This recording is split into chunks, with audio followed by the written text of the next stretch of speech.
Protesters have heckled Israeli Prime Minister Benjamin Netanyahu shortly after he hailed retaliation strikes on Iran a success. In Tel Aviv, authorities are treating a deadly truck crash as a terror attack, while local medics in Gaza claim 11 people were killed in an Israeli airstrike on a school. Lost in grief after learning her daughter and another female relative were killed or missing after a strike on a building used as a shelter for displaced families. Medics say the Israeli military hit this place in northern Gaza. Once a school, now a disaster zone. 3 journalists among 11 people said to have been killed.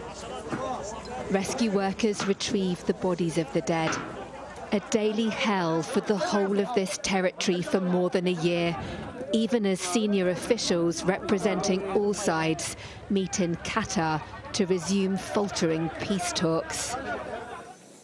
At a memorial in Jerusalem for the victims of the 7th of October attacks by Hamas that triggered Israel's war in Gaza, the Prime Minister was heckled by protesters.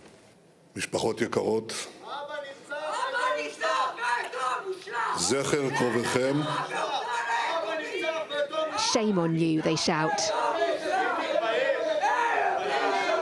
Many here blame Benjamin Netanyahu for the security failures that enabled the Hamas assault, and then for failing to achieve the release of dozens of remaining hostages.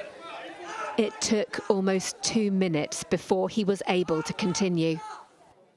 At a separate speech, the Prime Minister talked tough about his country's strikes on Saturday against its arch-enemy, Iran.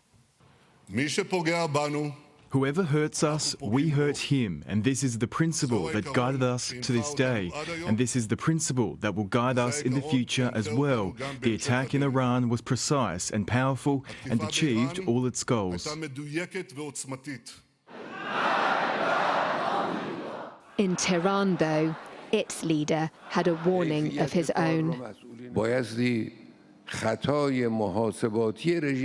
The Zionist regime's miscalculation must fall apart.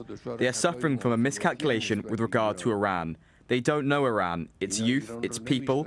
They are yet to appreciate its power, capability, creativity and willpower. We must make them understand those. Danger, too, for Israel, much closer to home. This truck crushed passengers getting off a bus outside a military base near Tel Aviv.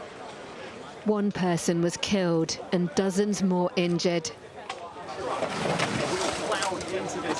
Investigators are now picking through the wreckage of the truck that ploughed into these people. This investigation is being treated as a possible terrorist attack, and that truck will be providing a lot of clues. As we watch, the body of the driver, an Arab Israeli, was taken away. Deemed a potential threat, police say he was shot dead at the scene. But this is still a live investigation as officials hunt for answers. Deborah Haynes, Sky News, Tel Aviv.